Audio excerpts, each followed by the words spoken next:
नमस्कार, मैं हूं आपके साथ शिप्रा झा और आप देख रहे हैं न्यूज़ 18 बिहार झारखंड का डिजिटल प्लेटफॉर्म। हैदराबाद से बेंगलुरु जा रही बस 24 अक्टूबर को हादसे का शिकार हो गई थी और इस हादसे में 19 लोग मारे गए, जबकि कई लोग इसमें घायल बताए जा रहे हैं। जिंदा बचे लोगों ने रोंगटे खड़े कर देने वाली कहानी सुनाई है। वो कहानी आपको भी दहला देगी। उन्होंने कहा कि दिवाली के चलते खुशी से भरे त्योहार वाले वीकेंड ने इस सफर को एक बुरे सपने में बदल दिया। वो उस डरावने मंजर को याद करके अब भी सिहर जाते हैं जो उन्होंने सामने से देखा था। बाहर निकलने के लिए मोबाइल को हथियार बनाया गया। देखिए, जिंदा बचे लोगों ने कहा कि हम हादसे के बाद किसी तरह से बस से बाहर निकलने के लिए कुछ भी करने लगे। कोई अपने हाथों से बस की खिड़कियों के शीशे तोड़ रहा था, तो कोई मोबाइल फोन और अपने लैपटॉप के जरिए शीशों को तोड़कर बाहर निकलने की जद्दोजहद कर रहा था। उन्होंने कहा कि ये पूरा घटनाक्रम कुछ ही सेकंड में हुआ है। अंदर सांस लेना भी मुश्किल हो रहा था। दिवाली के मौके पर रिश्तेदारों से मिलने के बाद अपनी पत्नी और 2 बच्चों के साथ बेंगलुरु वापस लौट रहे नेला कुर्थी ने बताया कि हादसे के बाद जब मेरी नींद टूटी तो मुझे सिर्फ आग की लपटें दिखाई दे रही थी। तेज पीली और नारंगी आग की लपटें देखते ही देखते तेज होती जा रही थी और इस कारण सांस लेना भी मुश्किल हो रहा था। मैंने अपने हाथों से पीछे की खिड़की तोड़ी और परिवार को जलती हुई बस से बाहर निकाला। इसके बाद हम सड़कों पर बस से दूर भागने लगे। हमें कब अस्पताल ले जाया गया याद नहीं, मुझे हॉस्पिटल में होश आया। बिना किसी हिचकिचाहट के सड़क पर कूदने लगे।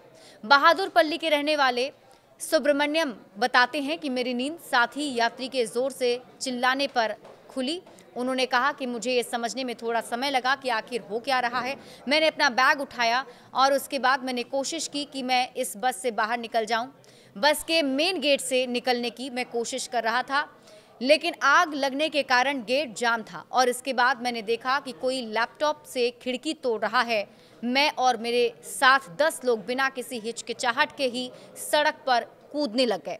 उसी रास्ते से गुजर रहे एक कार सवार व्यक्ति ने हमें अस्पताल ले जाने की पेशकश की। हमें अस्पताल ले जाने के लिए पूछा। सोचने के लिए हमें 1 सेकंड भी नहीं मिला था। विद्यानगर के रहने वाले 27 साल के जयंत कुशवाल ने कहा कि मुझे बस इतना याद है कि लोग पागलों की तरह भागने की कोशिश कर रहे थे। कुछ ने पीछे की खिड़कियां तोड़ दी तो कुछ ने अपने सीटों के पास वाली खिड़कियां तोड़ दी। चारों तरफ कांच के टुकड़े बिखरे थे। ये बहुत ही डरावना था। हयातनगर के 26 साल के नवीन कुमार ने कहा कि सोचने का एक भी सेकंड नहीं मिला, सब कुछ अपने आप हो गया। जब मैंने किसी को पीछे का इमरजेंसी दरवाजा तोड़ते देखा तो मैं उसकी तरफ दौड़ा। इस अफरा तफरी में मेरा बायां पैर फ्रैक्चर हो गया। मेरे आसपास लोग फंसे हुए थे, भागने की कोशिश कर रहे थे। मैं उनकी मदद नहीं कर सका और ये बात मुझे परेशान करती है, लेकिन उन पलों में कोई कुछ नहीं कर सकता था। तो ये डराने वाली और वो सबसे खौफनाक मंजर जो अभी भी लोग याद करके सिहर जा रहे हैं। एक बहुत ही बड़ा और दुखद ये हादसा हुआ है जिससे लोग अब उबरने की कोशिश कर रहे हैं। बड़े अपडेट्स के लिए आप जुड़े रहिए न्यूज़ 18 बिहार झारखंड के साथ।